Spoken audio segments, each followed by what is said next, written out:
Last week, we talked about the passion fallacy. This week, we're covering the dark side of the organizational family. After decades of nonprofit leadership impacting thousands, we hit a wall. We started asking ourselves, how can we go beyond our personal success and leave a legacy that lasts far beyond our lifetimes? A job change and multiple conversations with stressed out nonprofit leaders later, our desire to help nonprofits grow in a healthy and sustainable way was bigger than ever. If you're a leader at the top or in the middle of a volunteer and donor-based organization, this podcast is for you. We believe that a better world needs healthier nonprofits, and it's our passion to help you fulfill your organization's mission while helping you live a fulfilled life. I'm Ted. And I'm Lisa. Welcome to the Legacy Builders Movement. So there's this trend where organizations, businesses, nonprofits, groups like to somehow, I don't know when they started doing this, but they refer to themselves as a family. Oh, we're a family here. And we're, businesses will be like, hey, welcome to this. I don't know if they do this at Starbucks, but like, welcome to the Starbucks family. Or like, welcome to, I'm so glad that we have a family here we're like a big happy family at this nonprofit. Yeah, it's very, we have thoughts. We have thoughts on this, and mainly because I think we saw, what was it, an article or something recently, or maybe it was a Reddit post where they were just talking about how it's a big red flag when corporations use the word family to describe their employees or whatever, because all it means is that they're just going to try to leverage all of the guilt that you have with your family to get you to do things. And I think in some sense, we'll dive into this more, but in some sense, that's totally true. And I think also my position is that I feel like there are probably healthy ways to approach it if you really feel like that needs to be a part of the way your organization is run, but there are huge pitfalls to watch out for when it comes to calling your organization a family. Mm-hmm. Now, Ted and I don't necessarily agree on all the points of this, so this is very much going to be a discussion. We're married. We have to agree on everything. I'm just kidding. That doesn't happen. That doesn't work. But it is something that we do have discussions about a lot because we've seen it in like the corporate side, which, the red flag thing, what we read was it was basically, these are red flags to look out for when interviewing. If they say the word family, get out. And I don't necessarily fully agree with that stance. Yeah, I feel like that might be a little bit of an extreme stance. It's like if they say the word. It's always bad. Yeah. On the flip side of it, though, we also grew up in like a church when we were younger, and in church, they talk about how the Bible says to love each other as brothers and sisters in Christ. And so there is a familial aspect. And over the years, we've seen how that idea of family has transformed from just in some church contexts to being every org structure with a family structure where the heads of the organization or the people at the top of the hierarchy are automatically in the position of mom and dad. And it creates this very strange dynamics within organizations, yes, in for-profit, but today we're focusing on nonprofit, obviously, because we talk nonprofit here. But it's an interesting, messiness and beautiful thing sometimes. Like, we've seen it done in ways that can be really good. We've also seen it done in ways that are really messy. And as a whole, I wouldn't write off using the word family within an organization, but I have massive reservations about it. For me, if someone mentions the word family about a staff anything, I get squirmy. I'm like, I don't like this. And it's not because of a massive traumatic experience. I just know from working with so many people over the years that so many people come from just dysfunctional family backgrounds. Or even if it's not highly dysfunctional, they still have their own familial baggage. They still have how they interact with their brothers and sisters, with their mom and dads.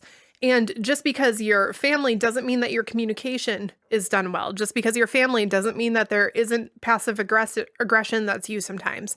Just because your family doesn't mean that there's always unity.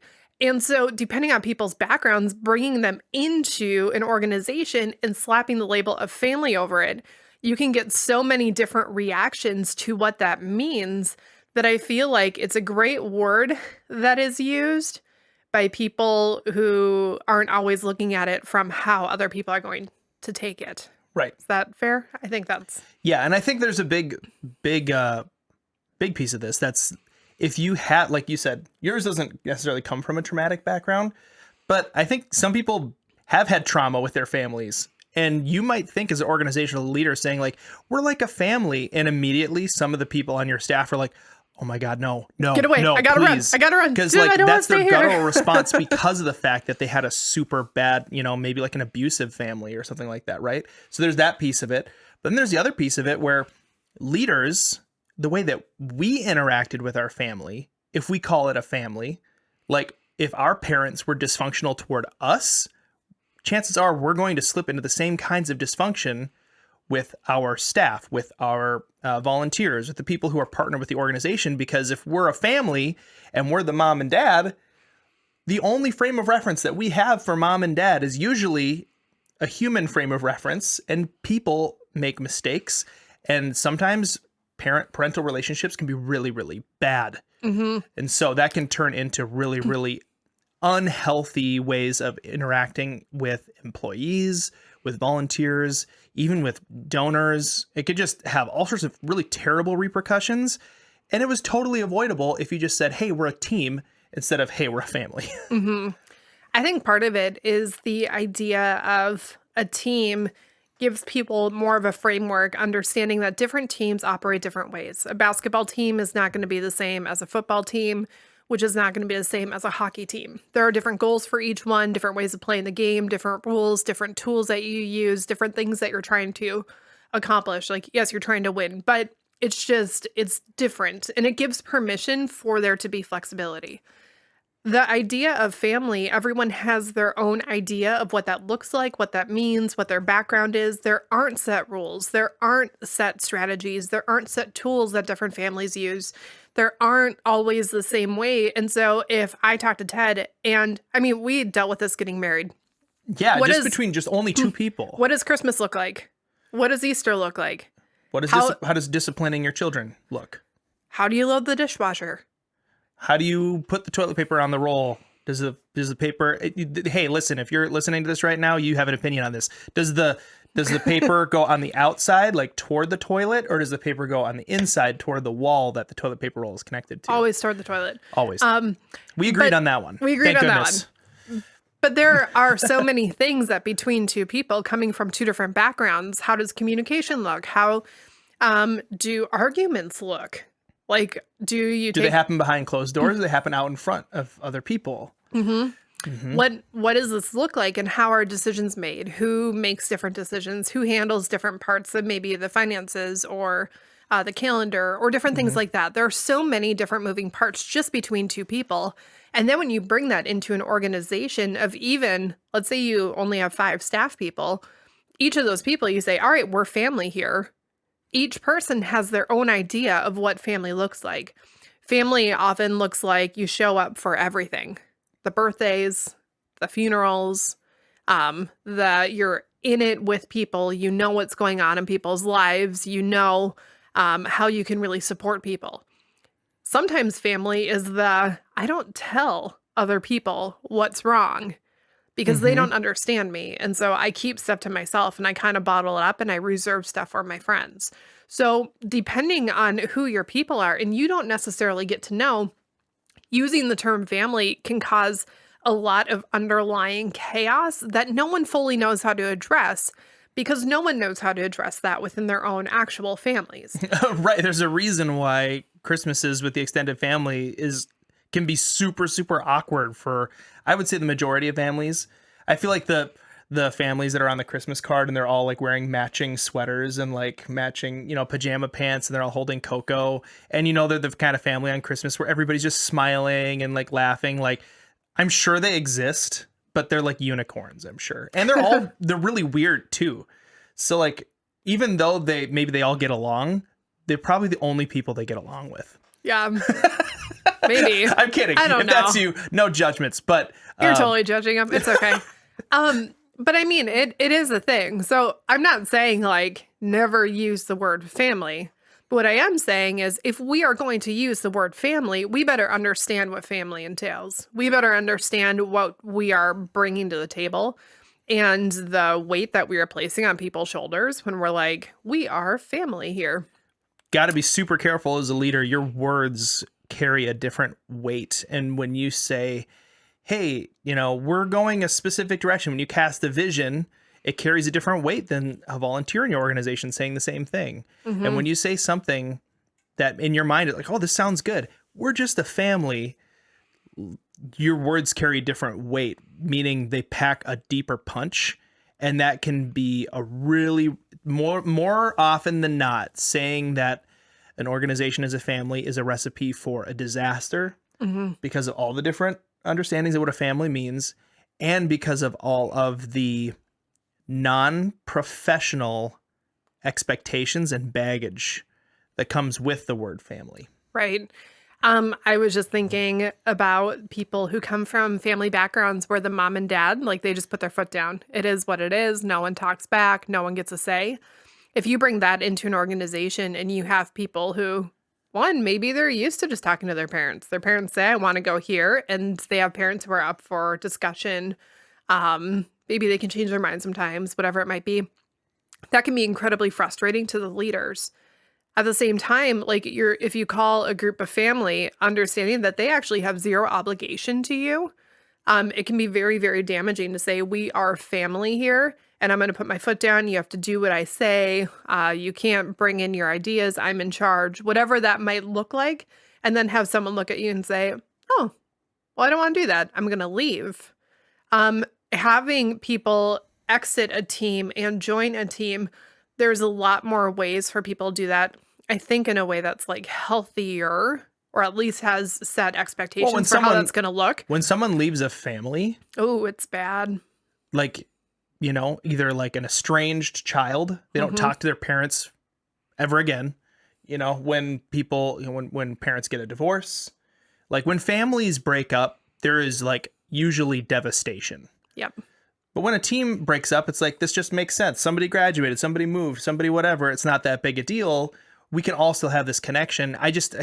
Family just carries so many things with it. Like even with my family, I feel like when I use the word family, it's like there are expectations that just don't make sense, and that no one in the family even necessarily placed on each other. But it's like, oh, I should really go visit my mom. And maybe my mom doesn't even want to get a visit from me right now, but because she's family, I feel like I have to. And she feels like she has to entertain while I go over and talk. And like, they're just all these like dumb things that don't get communicated in a family because there's sort of like these cultural expectations mixed with what your familial expectations were versus like what grandparents did versus now. And I was going to say too, there are families where the kids are in charge, right? Like that movie Yes Day or whatever. I have no idea. Oh, there was it was a movie that came out recently where it's like the kid just gets to choose everything and I have to say yes to everything that the kid says. We're not doing that. Yeah, no, we're not doing that. But like some families operate like that where they do that.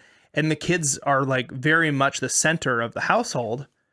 Like that's not a good recipe for a business either. Like there needs to be a hierarchy that makes sense where somebody who has a little bit more of an eagle-eye view over the organization can make the majority of the decisions, and that there is some input from everybody in the organization, but it isn't ruled by the guy in the mailroom. Like, because that doesn't make sense for him to make decisions about where the funds are being spent, right? Yeah.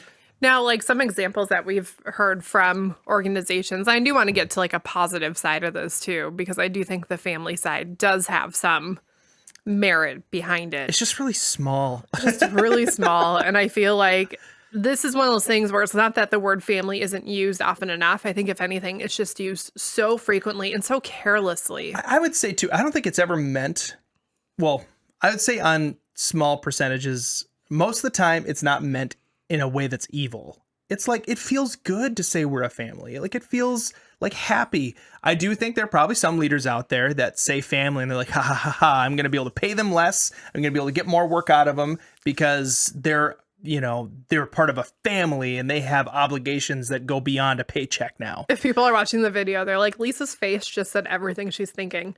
I think most of the time when it started, it's meant as a positive thing. I think that some workplaces and some nonprofits are able to maintain the idea of we care for each other here like we're family while still holding on to the team aspect. Right. So there was one organization that they had mentioned family, but when you're there, it's very much, these are the systems, these are the structures, this is the hierarchy, whatever.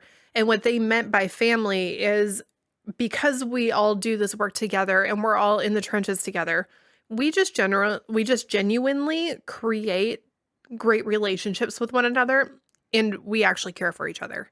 Mm-hmm. I think that's very different than an organization that might say, oh, we're like family here.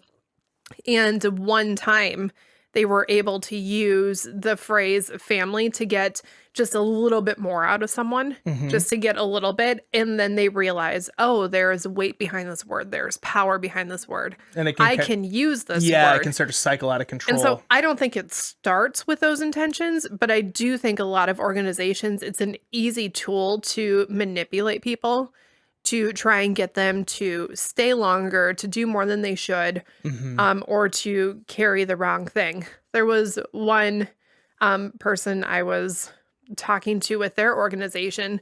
They were kind of in the middle of the organization, and their leadership would change whether or not it was family based on how awkward the conversation was. Oh. So if it's like, I need you to care for me, they'd be like, well, we're not family here. I'm your leader. We're professional. But then if you went up with them, you're like, professionally, this doesn't make sense. They'd be like, yeah, but we're family. And so we go above and beyond. And so when something is used as a bludgeon, as a weapon versus a tool, it can do a lot more harm than I think is realized. And it takes a lot of self-control from the leadership to say, yes, we can have a familial aspect here.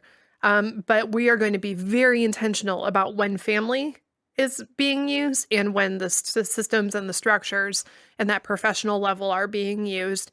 And if there's a gray messiness between the two, that's where I think a lot of issues come from and are born out of. Yeah, I mean, so many of these things are just solved by just avoiding calling your organization a family anyway. But yeah, the temptation, I think, is very, very strong for leaders to sink into that. Once you realize that, oh, I can get a couple extra hours of work out of somebody because we're a family, it's really hard when the going gets tough to refuse that temptation and to say, nope, that is not okay. Like using that as a way to get something more out of people than they agreed to is an unhealthy family. Like, right. I don't want to go to my second cousin's first nephew's birthday party because I feel guilty because they're family. Like, he's cute. He's going to eat some cake, but I don't want to go to that. I barely know the person. I don't also really care that their kid's going to eat some cake, you know?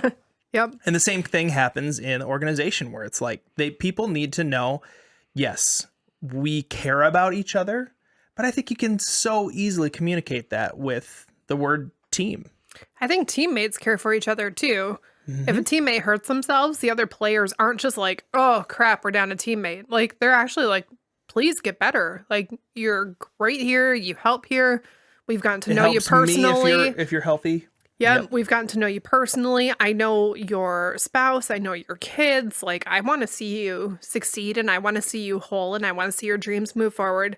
An issue that I've had with the word family is if someone ever says, like, I'm a family here, I'm like, no, you're not. Ted is my family.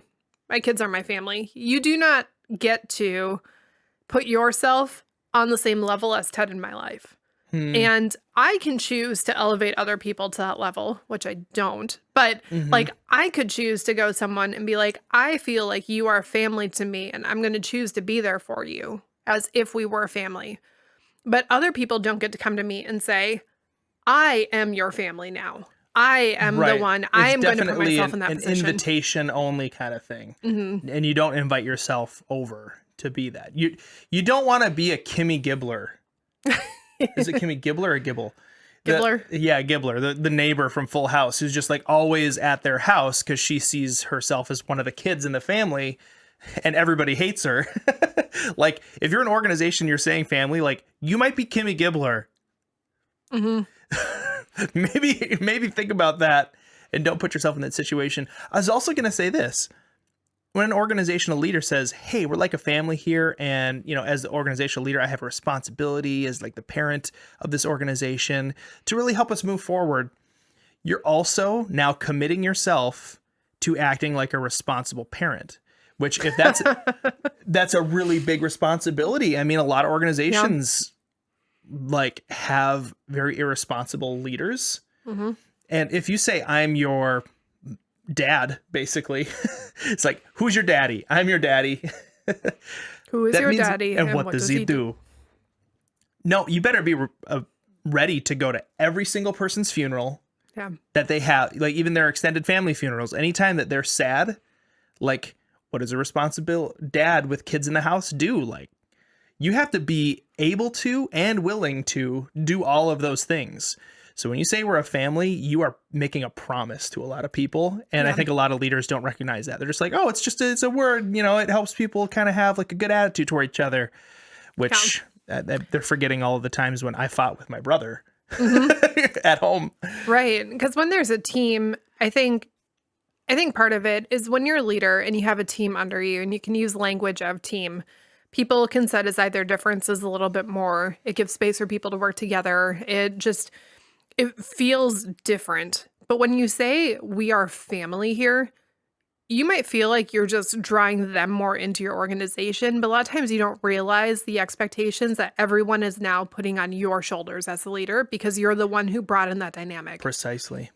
And when there's family and you have two staff under you who are squabbling, now you actually have to do something about that and engage and do the, like figure it out. Where if team members are squabbling, that's different. It's not going to be as personal, generally not going to get as emotional. It's just, the language changes the entire nature of an organization.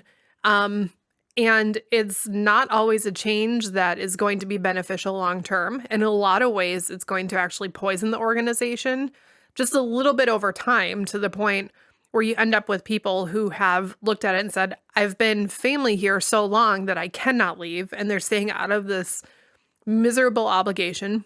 Mm-hmm. Or I've been family here for so long that I didn't sign up for a second family. I'm going to opt out because I want time with my actual family. And maybe you have an organization that does manage to walk that line really well, where it is a team atmosphere with family type care. Like, we're going to be a team members, but we're going to be the type of team who actually wants to get to know each other. It's not just a team for a day. It's like a team for, however long the different people are part of your team and are part of your organization.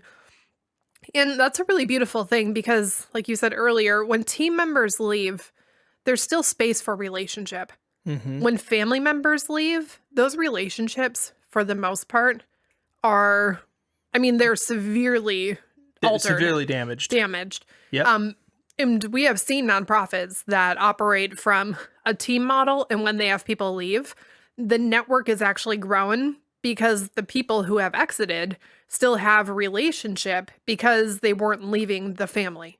We've seen other nonprofits where when the family member, the staff member leaves the family, it essentially turns into an excommunication. And it's like, we don't talk about them. They are dead in our minds. And it actually inhibits the growth of the organization, regardless of if the person left for, it could be any reason. It doesn't have to be a negative reason that they had to step out, because in nonprofit work, there are many reasons that people have to leave, either schedules or life, or they move, or whatever the case may be.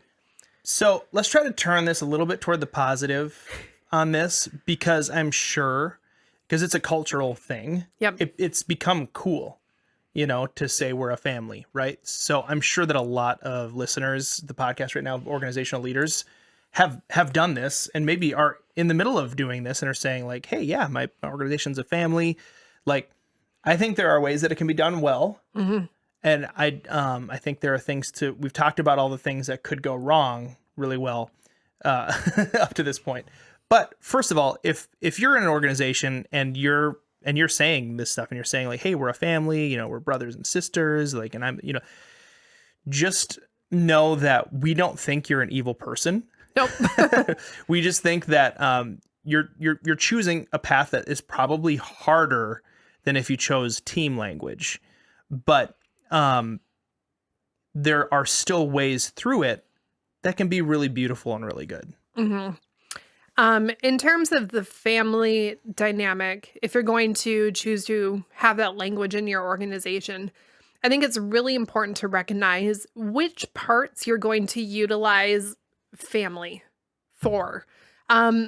You don't want to have all of your systems and structures based around the idea of family. Like there has to be some things that are set aside as, yes, we are like we care about each other as family, we're friendly as family, but at the end of the day, we have to move into the professional, separate, other for the job descriptions, for some of the systems that we use, for some of the things that have to get done, simply because operating as a job description and using family obligation to get the stuff done is going to cause tension and turmoil as people try and figure out what is my actual role here and what am I supposed to be doing versus what am I now being obligated to do, and how do I figure this out in a way that's healthy for me and healthy for the organization. I think another really like good way that this can be navigated as well is it can help people to kind of open up to one another and be a little bit more like ready to kind of share life together and naturally have, meals together and naturally get together outside of the organization. Because if there is a really healthy family vibe, then people are naturally going to try to treat each other with a family sort of loyalty, a family sort of care. And those things, I mean, if my sister's going through a hard time, I'm going to bend over backwards to help her. Even if I don't super see her very often, she's my sister, and there can be times in an organization where that's really, really helpful. Yes. It's just, you have to be so careful to make sure that it doesn't cross over into an unhealthy obligation for those types of things. I do think another one too is to lean more heavily into the brother-sister dynamic, or maybe like an aunt-uncle dynamic, or something just a little bit like an aunt and a niece or something like that. I think sometimes, not always, but sometimes putting yourself as a leader in the position of mom or dad can be very difficult for the people that you're leading, because that position is very, very...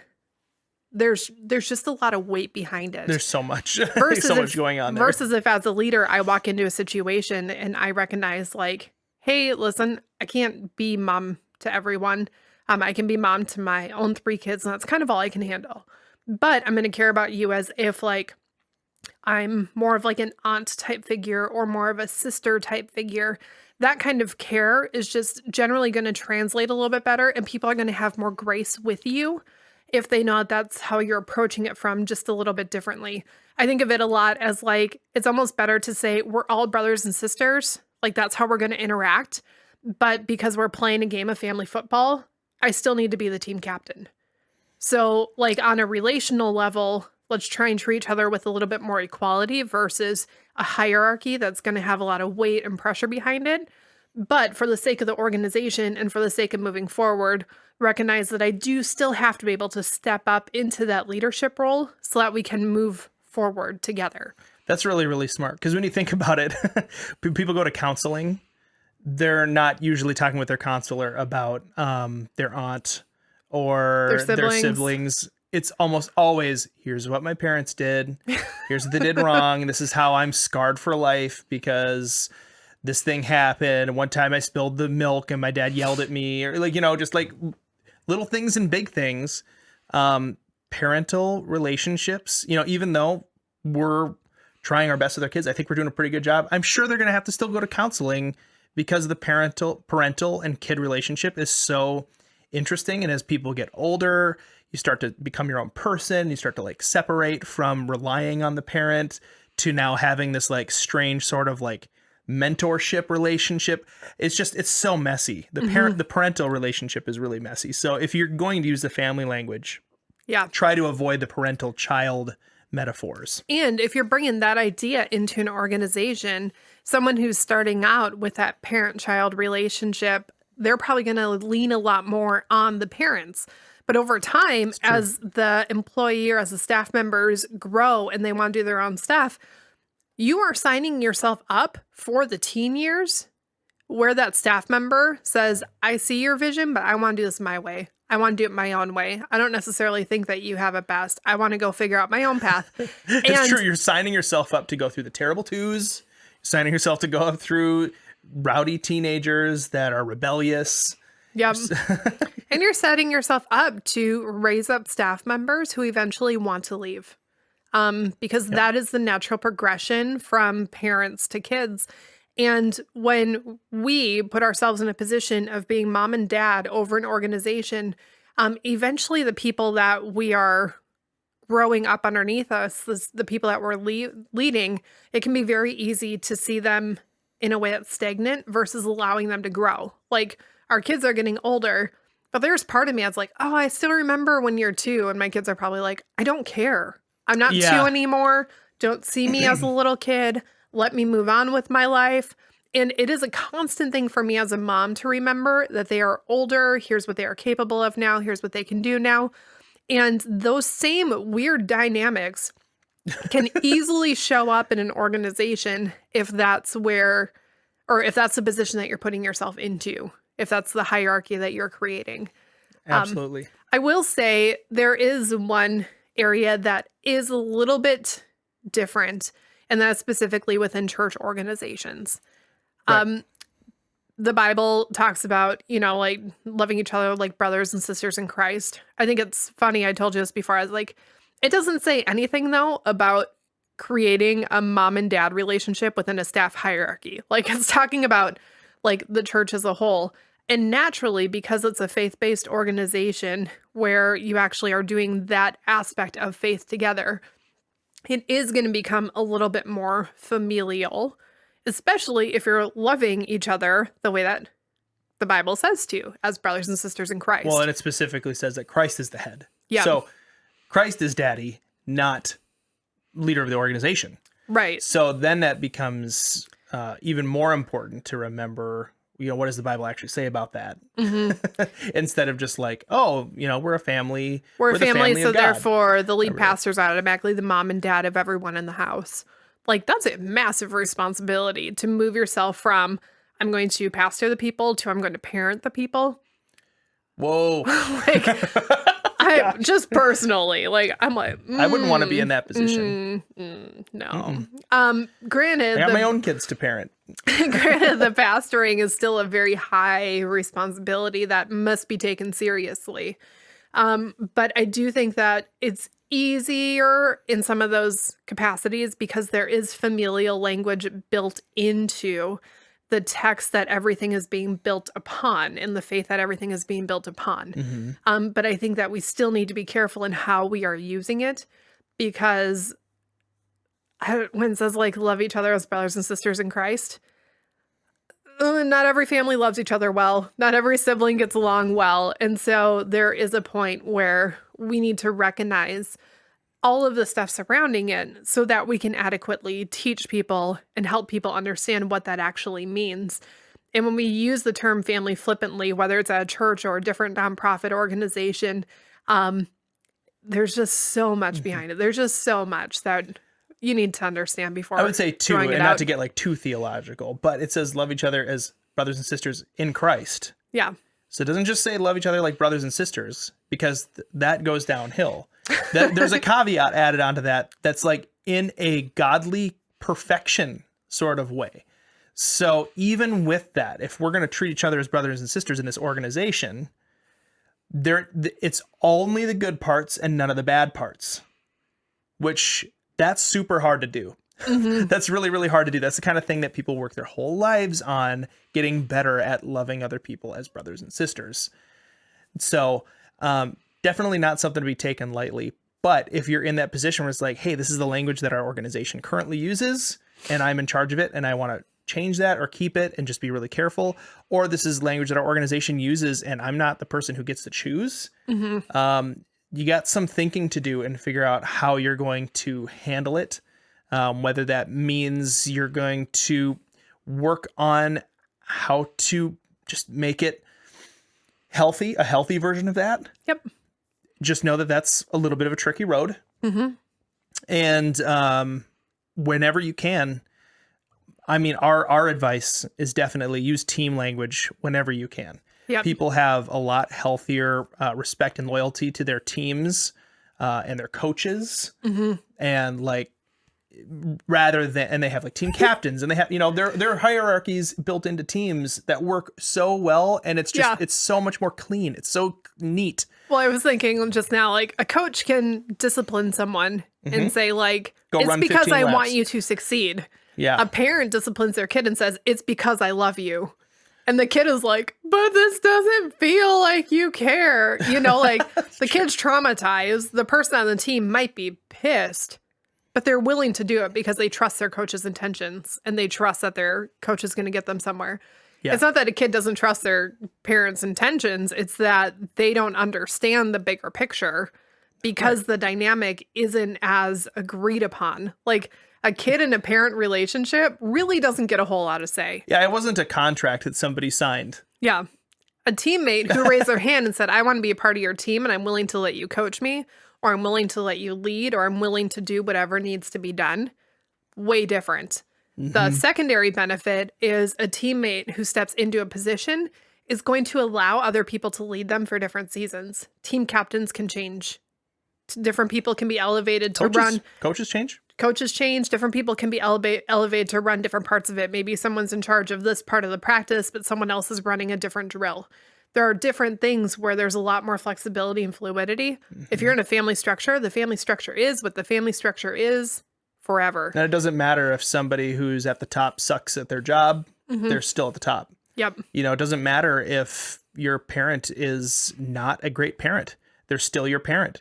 And you still, like there's still like levels of like honor and like you're still going to show up for the funeral, even if they were never even in your life. Sometimes people still feel an obligation to do that. And so with all that being said, family is a beautiful thing. I think organizations that use that term flippantly and not thoughtfully are in for a world of hurt for the leader, for the people in the organization, for the organization as a whole. And I think, especially as culture continues to move forward, and I wouldn't be surprised if in the next 5-10 years, it starts to become like a cringy thing for everybody. Yeah.